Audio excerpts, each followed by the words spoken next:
Okay, folks, it's your buddy Mike Messier, Mike's Instant Movie Review. Saw The Substance for the second time. The movie came out, I believe, in September. I saw it the first time in Maryland, en route to New England from Florida. Really nice theater. I think it was Fredericksburg, Maryland. Tonight, something was just telling me to go see this movie again. I did like it the first time I saw it. And, obviously, some interesting storylines, great performances by Demi Moore and Margaret Qualley, if I'm saying her name correctly. Obviously, attractive women. And this movie is about attractive women, or an attractive woman, an icon, Elizabeth Sparkle. Kind of a Jane Fonda homage for those of you that don't know. And luckily Jane Fonda is still with us and she's still a working actress. But back in the 1980s, she had Jane Fonda's exercise, like aerobics, Jane Fonda aerobics. And did she call it jazzercise? I don't know what she called it. But basically, she kind of reinvented herself in the early 80s as this exercise queen. And I believe Jane Fonda is an Oscar winner, I think for On Golden Pond or another movie. In any event, I did notice The Substance the second time I saw it, that the Dennis Quaid character, who this time I noticed his name is Harvey, which I believe is a obvious reference to Weinstein, Harvey Weinstein.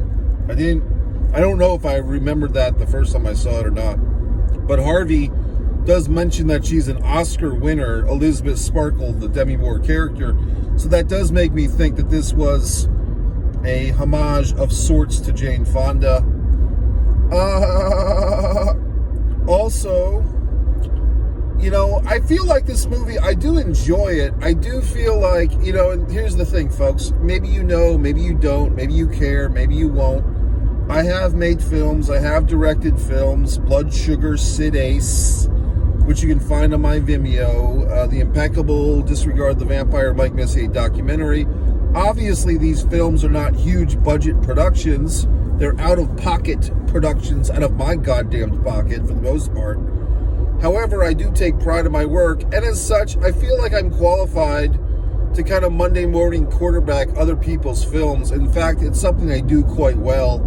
Is I kind of can watch a movie, whether it's by a friend of mine or an associate or someone I don't even know, and kind of needle fuck and say, well, I would do this, I would do that, I would do this, I would do that.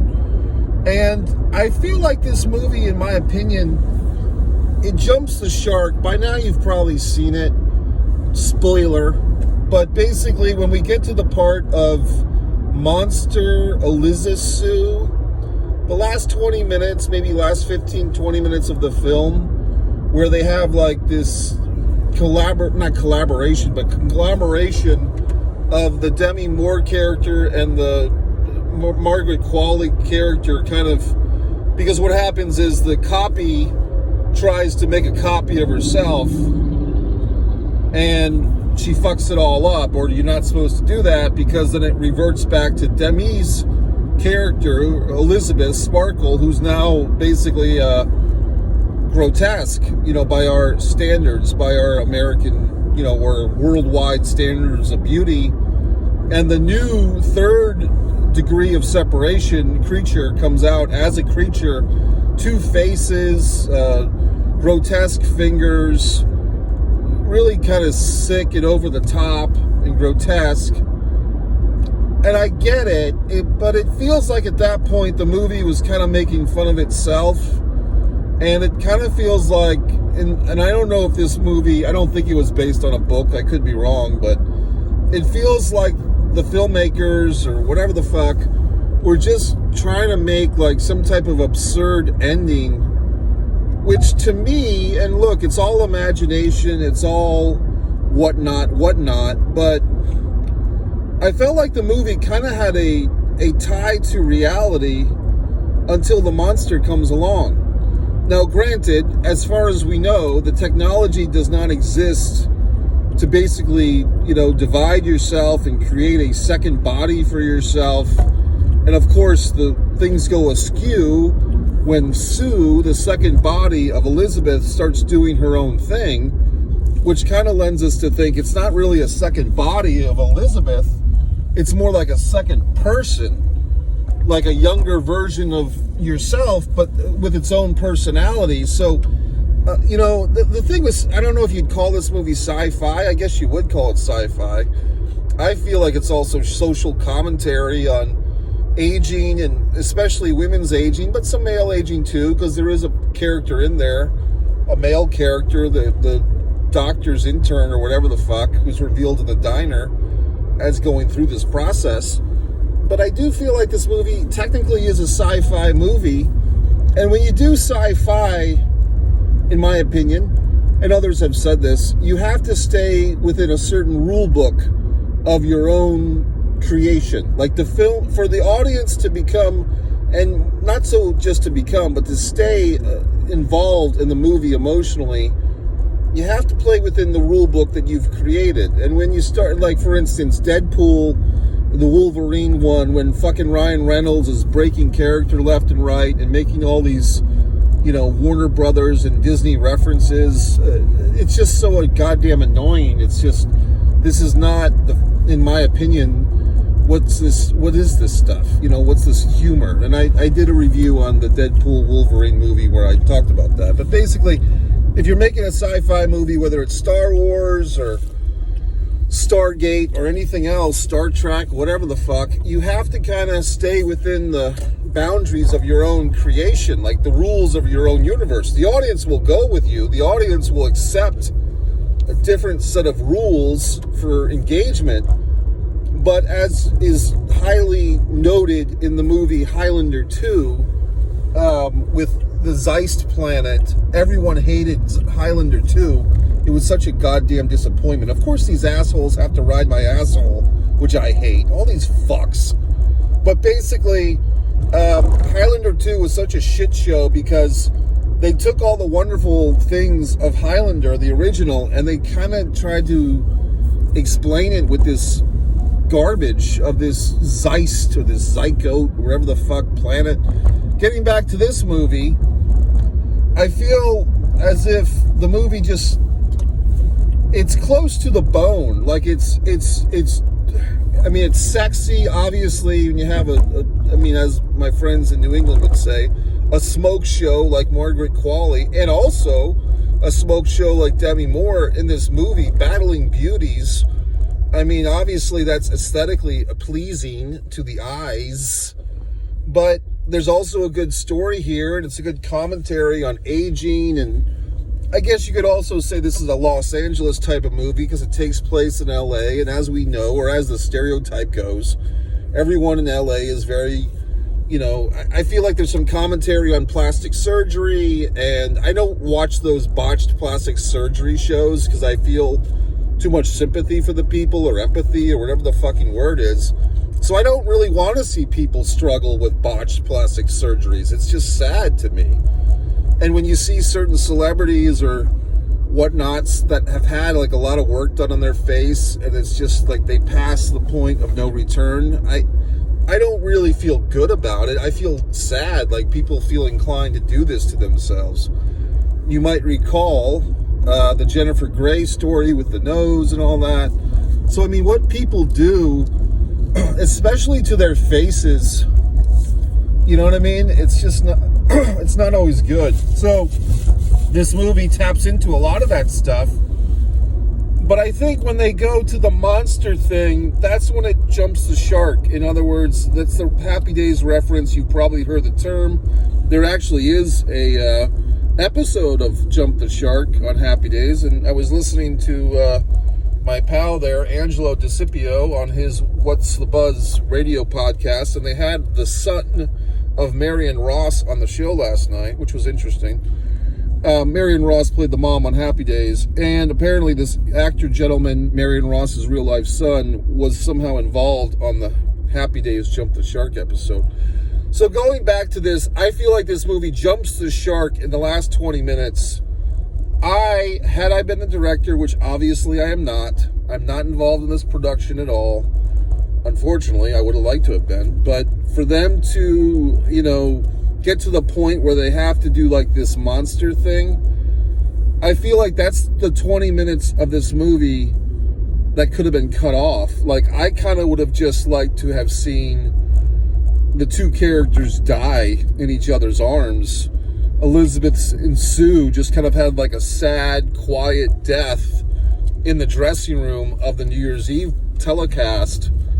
I do feel like that would have been, like, I feel like any point that the movie was trying to make, it had made, about aging, especially women's aging, about the pretentiousness, about we all fear the Reaper, we're all going to die, but nobody wants to believe it. You're the one that's not going to die, right, asshole?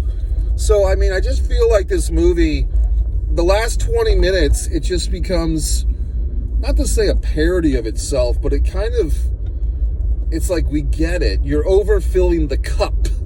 The special effects in the last 20 minutes are probably the best special effects in the film, but I feel like it's too much. I feel like now we're just showing off, like, oh, we've got, a $1 million budget for the last 20 minutes of special effects. We better use every penny. Sometimes, assholes, less is more. I feel like, this feels, watching this movie, it's kind of like, I bet the director has some 4-hour version of it or 3-hour version, director's cut, that he insists we see at some point on some Criterion or whatever, Blu-ray or whatever technology exists 10 years from now. But I feel like, asshole, there might be a better cut that's 20 minutes shorter. I mean, sometimes these goddamn directors never realize that your movie might be better if it was less of a great movie, not more. They're so goddamn arrogant and pretentious. They think that every goddamn shot, what's the expression in screenwriting? Kill your darlings and so forth. Basically, you can't fall in love with your own work. You have to be an editor, and editing is a tough part of this creative process. That's when you take things out. And it just seems like some of these directors these days don't know when to stop, okay? And I do feel like this movie is a victim of that. I'm looking at my wonderful artwork. I had all these unfinished artworks I was going to finish today, but I didn't. They're all still unfinished. Some of them are in different... I don't even like showing you my unfinished work. I don't think you deserve it. No offense. But look at this wonderful one. I did this while sitting at a wonderful Applebee's. The waitress was very nice and complimented it, but I didn't give her the fucking painting, okay? So anyway, that's it, folks. So I do like the substance. I can say that when I saw it this time, I really had forgotten about a lot of it. And I think the reason is just the ending is just so over the top and so callous, and I get it. Maybe that's the whole point, is just to go to the theater of the absurd. But I feel like this movie was so tight and so strong before that last 20 minutes. I just feel like, like I said, having, yes, a fraction of the budget of this goddamn movie, but my movie Blood Sugar Sedace, and to be quite honest, the last 10 minutes of that movie, my movie might be a little bit too much. So you're welcome to watch it. It's on Vimeo. I don't even know if it's on this goddamn YouTube anymore. At one point it was, but YouTube's so finicky, like a cat. But anyway, folks, that's my feelings. You're welcome to disagree. You're welcome to say, gee whiz, Mike, The Substance is the greatest movie of all time. I do feel like they're trying to push these, especially DEMI. I don't know if she's nominated for a Screen Actors Guild AFTRA award or an Oscar, but I feel like they're trying to push. I don't know if because a lot of this movie is the special effects and the makeup and stuff, and the actresses don't speak a lot. Obviously, brave, meaning nude. That's the key word, right? When an actress of these high qualities, whenever they say that they're brave, it usually means they've performed in the nude. So, yes, brave, nude. But yes, gorgeous women. This Margaret Qualley, and like her whole gimmick is I'm going to bite I can't do it like she does it, obviously. But she bites her fucking lip, and she's all sexy, and she has the nice eyes and all that horse shit. I would like to see, how about this? How about if they did a sequel 30 years from now, or maybe 40, with Margaret Qualley and some young upstart, at that point. So in any event, I do like the movie. I just feel like it's 20 minutes too much of a good thing. That's it. MikeMessier.com.